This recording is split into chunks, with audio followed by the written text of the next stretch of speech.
बिस्मिल्लाहिर्रहमानिर्रहीम अस्सलामुअलैकुम रहमतुल्लाह। इसराइल इस वक्त जंग के लिए तैयारी कर चुका है और हंगामी तौर पर अपनी फोर्सेस को और मिसाइल सिस्टम को, डिफेंस सिस्टम को एक्टिवेट कर रहा है और उसको ला रहा है बॉर्डर के ऊपर। ना सिर्फ इसराइल ये काम कर रहा है बल्कि इंडिया की जानिब से नरेंद्र मोदी भी ये काम कर रहा है और हंगामी तौर पर, एमरजेंसी के तौर पर अपने जो मिसाइल सिस्टम है, डिफेंस सिस्टम है, एयरफोर्स है, तैयारे हैं, स्क्वाड्रन है, उनको बॉर्डर के ऊपर ला रहे हैं, उनको बॉर्डर के ऊपर ला के खड़ा कर रहे हैं। इसका मकसद क्या है? इसके पीछे कहानी क्या है? मतलब क्या है? ये बहुत बड़ी डेवलपमेंट होने जा रही है और अगले 24 से 48 घंटे के अंदर मिडिल ईस्ट के अंदर बहुत कुछ बड़ा होने वाला है, बहुत कुछ होने वाला है, बहुत बड़ा होने वाला है। बिल्कुल उसी तरीके से सब कॉन्टिनेंट के अंदर भी ये जो पाकिस्तान और इंडिया का बॉर्डर मिलता है, पाकिस्तान और इंडिया एक दूसरे के साथ जो बॉर्डर शेयर करते हैं, इसके ऊपर भी एक बहुत बड़ी डेवलपमेंट होने वाली है, जिसकी वजह से फौरी तौर पर पाकिस्तान के army chief general Asim Munir को पाकिस्तान पहुंचना पड़ा अमेरिका का दौरा मुकम्मल करने के बाद। बिल्कुल उसी तरीके से नेतन्याहू जो कि अमेरिका के अंदर मौजूद है, ट्रंप के साथ मुलाकातें कर रहे हैं और वहाँ पर जब मुलाकातों के अंदर ये फ़ैसला किया गया, मुलाकातें हुई, मुलाकातों के अंदर ये जब इस चीज़ का फ़ैसला कर लिया गया, उसको फिर ट्वीट के ज़रिए से एक खुफिया मैसेज डोनाल्ड ट्रंप ने रिलीज़ कर दिया, खुफिया मैसेज उसको दे दिया, जिसकी वजह से अब दुनिया की सारी नज़रें या तो पाकिस्तान और इंडिया के बॉर्डर के ऊपर लग चुकी हैं या फिर इसराइल और अरब ममालिक के बॉर्डर के ऊपर लग चुकी हैं कि यहाँ पर क्या होने वाला है। बहुत बड़ा होने वाला है, कुछ बड़ा होने वाला है। वो क्या बड़ा होने वाला है?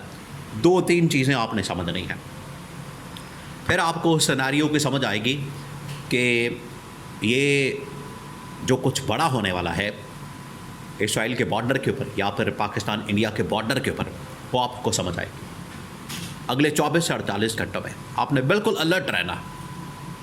आलमी मीडिया भी इस वक्त अलर्ट हो चुका है और ये जब भी ये देखें, आप एक बात जहन में रखें, आप इस बात के ऊपर, नुक्ते के ऊपर गौर करें कि जब भी अमेरिकी सदर डोनाल्ड ट्रंप की नेतन्याहू के साथ मुलाकात होती है तो कोई ना कोई पंगा ज़रूर पड़ता है दुनिया के अंदर।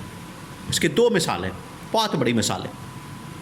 नंबर 1 ये कि जब इंडिया ने पाकिस्तान के ऊपर हमला किया मई में, उस वक्त भी अमेरिका में नेतन्याहू की डोनाल्ड ट्रंप की पहले मुलाकात हुई और ठीक 24 से 48 घंटों के अंदर इंडिया ने, नरेंद्र मोदी ने पाकिस्तान के ऊपर हमला कर दिया।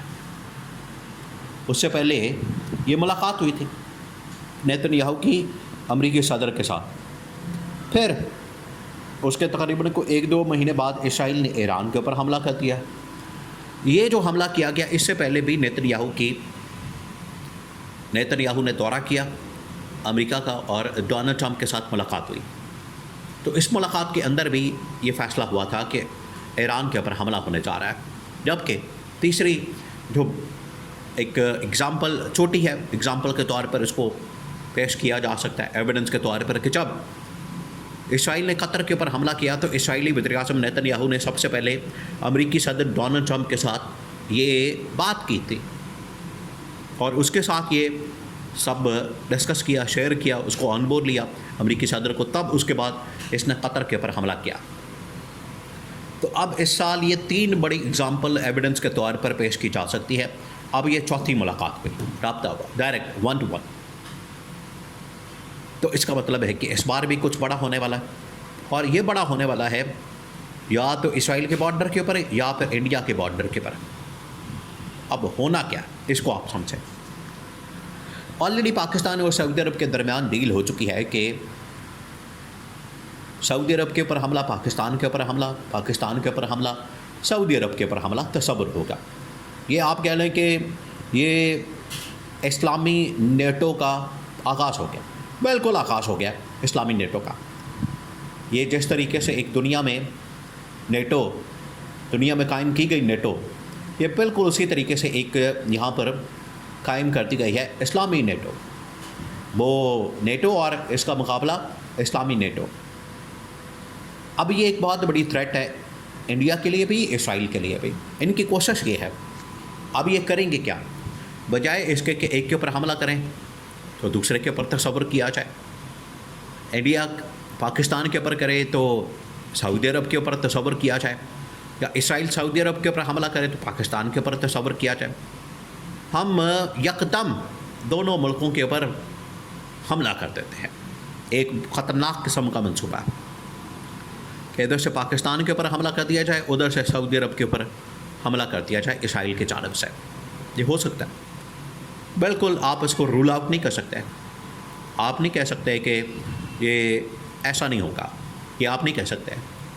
ये बिल्कुल इसका टेबल के ऊपर ऑप्शन मौजूद है, और वहाँ पर जो डिस्कस हुआ है शाम की टेबल के पर नेतन्याहू की मुलाकात के ये नतीजे में सामने आया है। दोनों ने इस ऑप्शन के ऊपर गौर किया है कि अगर फ़र्दन इनके ऊपर हमला किया जाता है तो हम तो मारे जाएंगे, हम तो फंस जाएंगे, इंडिया को मार पड़ेगी अगर इंडिया पाकिस्तान के ऊपर हमला करता है, और अगर इसराइल सऊदी अरब के ऊपर हमला करता है तो इसराइल को मार पड़ेगी, तो हम तो दोनों फंस जाएंगे, लेने के देने पड़ जाएंगे, मामला उल्टा हमारे घाटे फिट हो जाएगा। करें तो करें क्या। इस वजह से ये फ़ैसला किया गया कि अगर पहले ऑप्शन के तौर पर तो हम इनको ये कहते हैं कि तमाम आलम इस्लाम इसराइल को तस्लीम कर ले, इसराइल को मान ले, उसके साथ ताल्लुकात कायम कर ले, सफारती ताल्लुकात को बहाल कर ले, उनके साथ मामलात को सेट कर ले। अगर ये मान जाते हैं, ताल्लुकात बहाल हो जाते हैं, सफारती रवाबत कायम हो जाते हैं, तो फिर तो ठीक है, फिर हम किसी किस्म का हमला नहीं करेंगे, कोई हम जारहाना इक़दामात नहीं करेंगे। लेकिन अगर ये नहीं मानते, दोनों सूरतें हो सकती हैं, ये तो मान लें या फिर ना मानें। अगर ये लोग नहीं मानते हैं तो उस सूरत में हमने क्या करना है कि फिर सऊदी अरब के ऊपर और पाकिस्तान के ऊपर हमने यकदम एक ही टाइम पे एट रियल टाइम में हमने दोनों पर हमला कर देना है पैरेलल। ये फ़ैसला किया गया है जो बड़ा ख़तरनाक और खौफनाक है। और इसी ट्वीट के ज़रिए जो मैसेज पहुंचाया गया, डिकोड किया गया, उसको मोहम्मद बिन सलमान ने कहा कि बड़ा ज़रूरी हो गया, फ़ौरन जाएँ पाकिस्तान में इस्टेब्लिशमेंट को कहें, आर्मी चीफ को कहें कि तैयारी पकड़े, और इंटरनेशनल लेवल के ऊपर डिप्लोमेटिक नैरेटिव, बयानिया, मीडिया, सारा कुछ हैंडल करने के लिए इमरान खान को बाहर निकाले। ये बड़ा एमरजेंसी पैगाम, हंगामी एक मैसेज, बड़ा एमरजेंसी किस्म का मैसेज जो है वो पाकिस्तान पहुंचा दिया गया जनरल राहिल शरीफ के ज़रिए से टॉप मिलिट्री कमान के पास, और उनको कह दिया गया कि ये जो डिकोड किया गया मैसेज, ट्वीट डोनाल्ड ट्रंप का, ये कितना ख़तरनाक और खौफनाक है।